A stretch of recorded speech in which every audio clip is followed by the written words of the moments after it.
Hello guys, आप आ चुके हैं हमारे इस चैनल ड्रोनजर में। अगर आपने हमारे चैनल को अभी तक सब्सक्राइब नहीं किया है तो सबसे पहले सब्सक्राइब करें और हमें इंस्टाग्राम में भी फॉलो कर लें। हमने अपने इंस्टाग्राम चैनल का लिंक डिस्क्रिप्शन में दे दिया है, आप हमें वहां पर सब्सक्राइब करें। हम वहां पर हमेशा एक्टिव रहते हैं और आपके क्वेश्चन का आंसर देते ही रहते हैं, वो सब आपको तो पता ही होगा।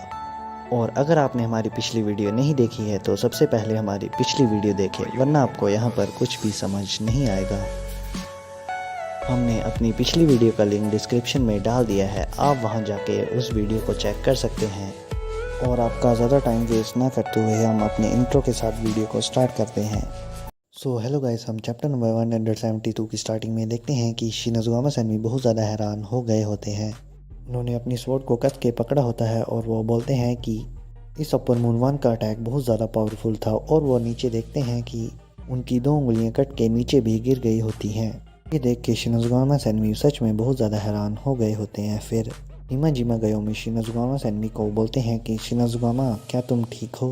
पर शिनोज़ुगामा सैनमी बोलते हैं कि ओह, मुझे तो पलटवार करने का मौका ही नहीं मिला, ये तो बहुत ज़्यादा खतरनाक था।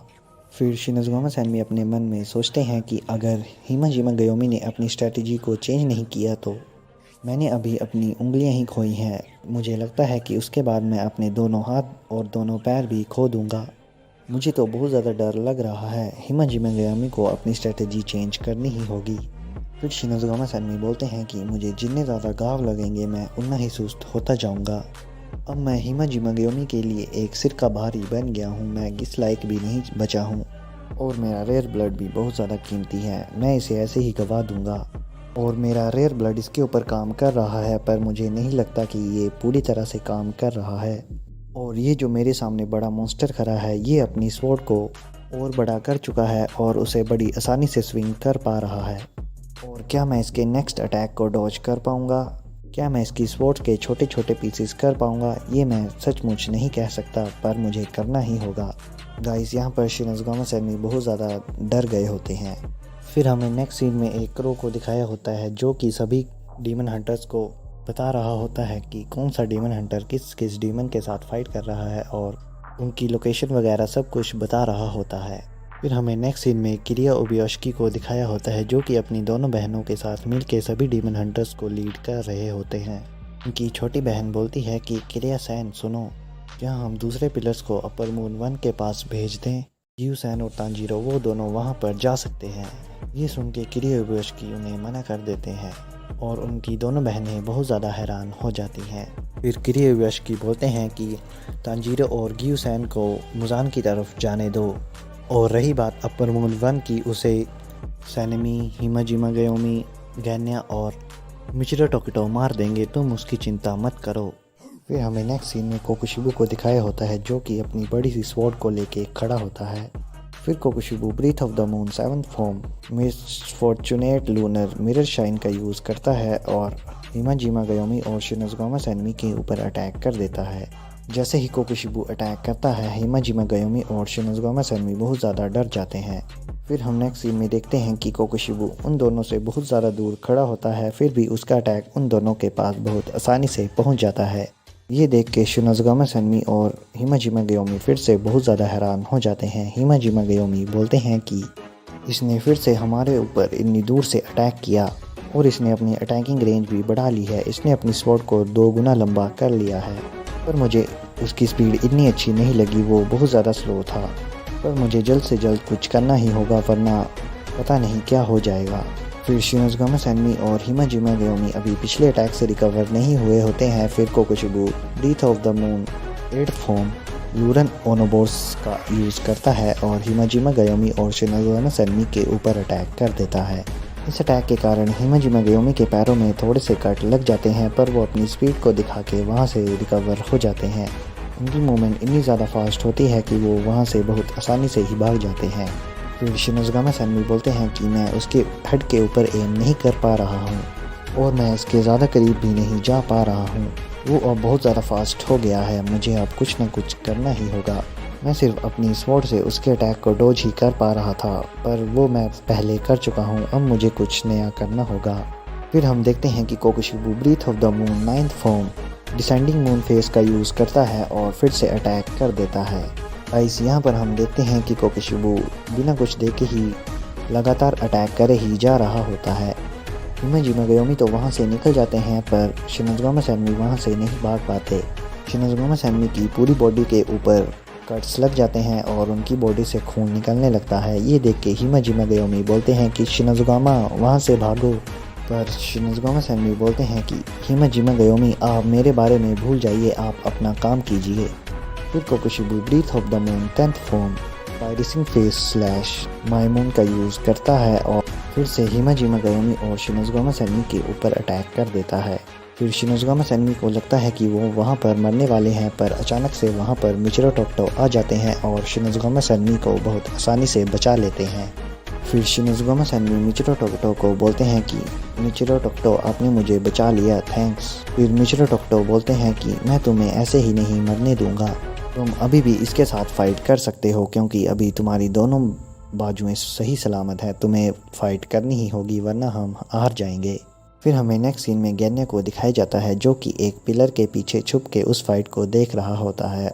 वो बोलता है कि क्या मैं ये कर सकता हूँ, अगर मैंने ये कर दिया तो मैं एक यूज़फुल पर्सन कहलाऊँगा।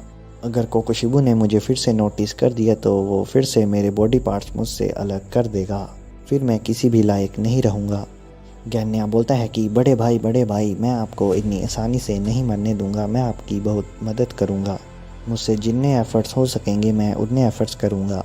फिर गेन्या मिचिरो टोक्टो और हिमेजिमा गयोमी को याद करता है और बोलता है कि अगर मैं स्ट्रॉन्ग होऊंगा तो ही मैं एक पिलर की पोजीशन को होल्ड कर पाऊंगा, वरना मैं किसी भी लायक नहीं हूँ। मैं जिन्ना की इस फाइट के बारे में सोच रहा हूँ मैं उतना ही कांपने लग पड़ा हूँ और मैं ज़रा भी हिल नहीं पा रहा हूँ। ये मेरी बॉडी को क्या हुआ, मुझे ऐसा लग रहा है कि मेरी बॉडी पूरी तरह से फ्रीज़ हो गई है। मुझे डर लग रहा है कि मैं कहीं यूज़फुल पर्सन ना कहलाऊं और मैं अपने फ्रेंड्स को भी प्रोटेक्ट नहीं कर पाऊंगा, ये तो मुझे बहुत बुरा लग रहा है। मैंने जल्द कुछ नहीं किया तो हम मारे जाएंगे। फिर गेन्या बोलता है कि मैं इतना ज़्यादा कमज़ोर क्यों हूँ, मुझे बहुत ज़्यादा गिल्टी फील हो रही है। वीक होना सच में ही बहुत ज़्यादा बुरा होता है। फिर गेन्या को अपने मन में तांजीरो की याद आती है। तांजीरो ने बोला था कि जो सबसे ज़्यादा वीक पर्सन होता है उसके अंदर सबसे ज़्यादा पोटेंशियल होती है, ये मेरी बात तुम याद रखना गेन्या। हम नेक्स्ट सीन में देखते हैं कि गेन्या के मुंह से बहुत ज़्यादा पसीना निकल रहा होता है और वो बहुत ज़्यादा डर गया होता है। फिर गेन्या को बीती हुई बातें याद आने लगती हैं। वहाँ पर तांजीरो और गेन्या बैठे होते हैं और गेन्या को याद आता है कि मैंने कैसे अपर मून 6 के साथ फाइट की थी, मेरी वजह से वहाँ पर सिचुएशन चेंज हो गई थी क्योंकि मैं बहुत ज़्यादा वीक था। एनिमी ने मुझे बहुत ज़्यादा मारा था क्योंकि मैं बहुत ज़्यादा वीक था। अगर मैं वहाँ वीक नहीं होता तो मैं उसे बहुत आसानी से हरा देता। अगर मैं बहुत सारे लोगों के सामने अपने आप को शक्तिशाली प्रूव कर दूँ तो उन सबको पता चल जाएगा कि मैं बहुत ज़्यादा शक्तिशाली हूँ और वो मुझे एक पिलर की तरह ही प्रूव करेंगे। फिर वो कमज़ोर लोगों के बारे में सोचना भूल जाएंगे और सब स्ट्रॉन्ग पीपल्स के बारे में ही सोचेंगे। उसे ये भी याद आता है कि तांजीरो ने उसे कहा था कि अगर तुम्हारे एनिमी को लगे कि तुम बहुत ज़्यादा वीक हो पर तुम्हें वहाँ पर वीक नहीं दिखना है, तुम्हें उसके साथ फ़ाइट करनी है। जब तक तुम उसके साथ फ़ाइट करते रहोगे उसे तुम वीक नहीं लगोगे और अगर एक वीक पर्सन उस एनिमी को हरा दे तो वो सबसे ज़्यादा शक्तिशाली कहलाता है और उस वक्त तुम जीत गए तो विक्ट्री खुद तुम्हारे पास चल के आएगी, ना कि तुम्हें उसके पास जाना होगा। फिर हमें प्रेजेंट के सीन को दिखाया होता है। गेन्या बोलता है कि तांजीरो तुम तो सच में बहुत ज़्यादा ग्रेट पर्सन हो, तुम्हारी सोच सच में ही बहुत अच्छी है, थैंक्स तुमने मुझे ये सब कुछ बताया। फिर गेन्या अपने मन में तांजीरो को याद करता है और वो फिर कोकोशिबू की टूटी हुई स्वॉर्ड के पीस को उठाता है और कुछ सोचने लगता है।